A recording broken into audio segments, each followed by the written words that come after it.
Time supreme court से सलमान अकरम राजा साहब बाहर आ चुके हैं। उनसे हम जानने की कोशिश करेंगे। सर, आज केस के हवाले से क्या अपडेट है सुप्रीम कोर्ट में? आप जानते हैं जी, कल पे चला गया है। प्रोसिक्यूटर साहब का पेट खराब था। हम समझते हैं पूरा निज़ाम बदहवास है, लेकिन बहरहाल हम इंसाफ का तकाजा करते रहेंगे और इंसाफ लेकर रहेंगे। सर, जिस तरह लाहौर हाई कोर्ट ने जमानतें खारिज की थी खान साहब की, 3 गवाहान के वो सुप्रीम कोर्ट देखिए, ये पूरी कौम के सामने ये बात आ गई है कि गवाह कौन है। एक मेज के नीचे छुपा हुआ, एक कुर्सी के पीछे छुपा हुआ, और पुलिस के एहलकार, एक भी कोई इनके पास ऐसी शहादत नहीं है जिसको काबिल एतबार समझा जाए। किस तरह कोई जमान पार्क में ड्राइंग रूम में घुस के छुप गया। तो ये ऐसी बातें हैं जो अब कौम के सामने हैं। एक मजाक है जो ये पूरा मामला बन चुका है।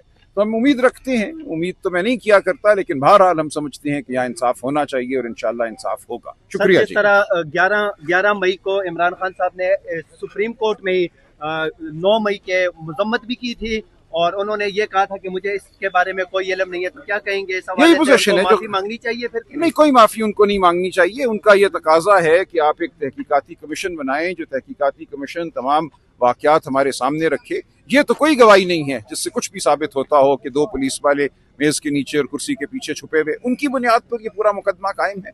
आप इससे कोई बेहतर गवाही तो लाएं, कोई शहादत तो लाएं, किसी बात को साबित तो करें। शुक्रिया जी। आप सर हाई कोर्ट में पेश होते रहे हैं, सैयद शहबाज रिजवी साहब की जो जजमेंट है उसके हवाले से आप क्या चीफ जस्टिस साहब ने भी कहा कि ये तो प्रोसिक्यूशन को बताना है कि इस फैसले को कैसे बरकरार रखा जा सकता है। ये बहुत मानी खेज उनका जुमला था। तो कल देखते हैं क्या होता है। लाहौर में जो क़यादत इस वक्त कैद है, उनके हवाले से क्या कहते हैं कि उनको सजाओं पे सजाएं दी जा रही हैं?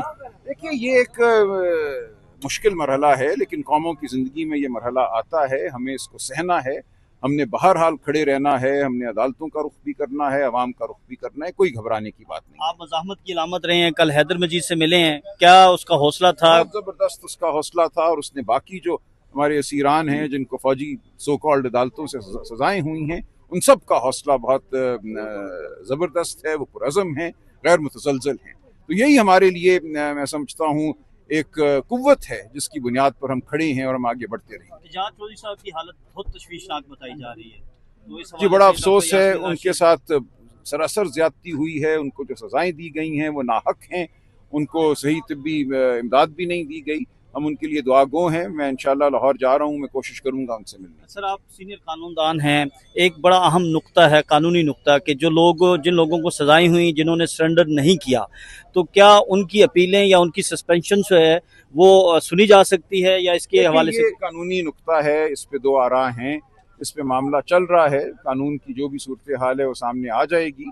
हमारे कुछ दोस्त मैं समझता हूँ ज़रूर सरेंडर करेंगे, कुछ शायद ना करें। उनकी अपनी अपनी वजूहात भी हैं। हर दोस्त की सूरत हाल भी मुख्तलिफ है। लोगों को जान माल का ख़तरा भी है। इतना आसान नहीं है इस वक्त सरेंडर करना। आगे आपके एक कोई कानूनी निज़ाम नहीं खड़ा, एक दहशत का निज़ाम है जो आपके सामने खड़ा है। तो क्या उस दहशत के निज़ाम के हवाले अपने आप को करना है, ये हर शख्स खुद फैसला करेगा। बतौर वकील मैं यही समझता हूँ कि कानून की मंशा तो यही है कि एक अदालती निज़ाम है, उस अदालती निज़ाम से जुड़े रहना चाहिए और उस अदालती निज़ाम से उम्मीद रखनी चाहिए।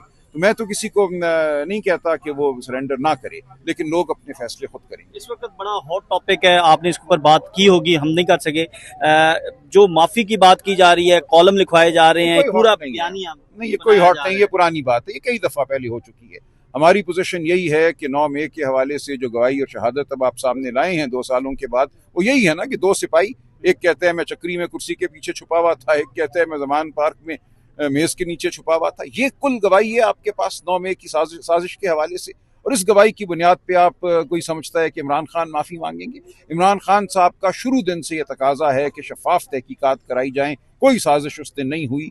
क्यों ये वाकयात हुए, कौन जिम्मेदार है, इसका फैसला एक तहकीकाती कमीशन करे। पाकिस्तान तहरीक इंसाफ की मुस्तकबिल की सियासत, मफामत, मसाहलत या मज़ाहमत? नहीं, हम बिल्कुल अपनी जगह खड़े हैं। हम जबर के खिलाफ मज़ाहमत करेंगे। जबर से मुफाहमत तो नहीं हो सकती ना। जबर अगर आइन और कानून के रास्ते पे आता है तो फिर हम देखेंगे। इस वक्त तो सिर्फ जबर है और धौंस है। जबर और धौंस से कोई मुफाहमत नहीं। लाहौर में सहाफ़ी ज़ईम लगारी को गिरफ्तार किया गया, वो आपकी रैली की कवरेज कर रहा था, तो इस हवाले से क्या कहेंगे? ये बहुत अफसोस है। देखें, इसराइल ये काम करता है, गजा में सहाफ़ियों पे हमले करना, उनको कत्ल करना, उनको गिरफ्तार करना। तो ये काम हमारे मुल्क में अगर होने लगा है तो जितना भी अफसोस किया जाए वो कम है। सहाफ़त एक मुक़द्दस पेशा है, आपके ज़रिए आवाम को सच मालूम होता है, आप लोगों की राय बनाने में मददगार साबित होते हैं। तो आपकी आवाज़ को बंद करना वही एक अमल है जो आवाम को धुतकारने का अमल जारी है 8 फरवरी से और उससे भी पहले से। तो हम समझते हैं कि ये अवाम पर हमला है, अवाम का जो हक है मालूमात का उस पर हमला है। तो हम हर सहाफ़ी के साथ खड़े हैं, हर सहाफ़ी को हम अखलाकी इमदाद भी पहुँचाएंगे, कानूनी भी पहुँचाएंगे और इसके अलावा अगर कोई माली किसी को अयानत की ज़रूरत होगी तो वो भी करेंगे। बहुत शुक्रिया।